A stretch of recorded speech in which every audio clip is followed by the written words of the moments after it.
Gracias. Dziękuję bardzo pani poseł.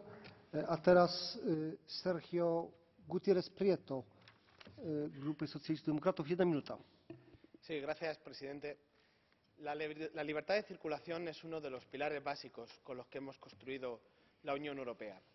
Y por ello hoy me congratulo y apoyo el poder ampliar esta libertad de circulación, estos acuerdos a terceros países, a países vecinos de la Unión Europea.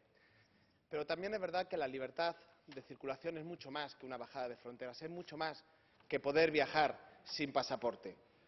La libertad de circulación tiene que garantizar también la poder portabilizar, poder transportar una serie de derechos básicos en la Unión Europea, dentro de la Unión Europea, para garantizar la igualdad de oportunidades y los derechos de los ciudadanos.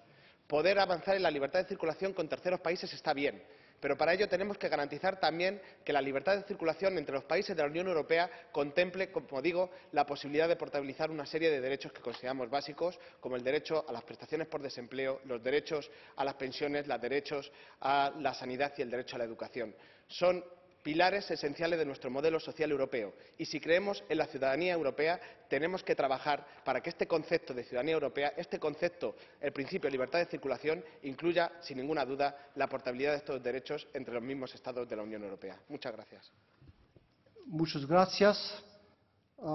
Pan poseł Petr Mach z Grupy Europy Wolności i Demokracji Bezpośredniej. 1 minuta. Dámy a pánové, Evropský hospodářský prostor je dohoda, která je založena na těch 4 základních svobodách. Svobodě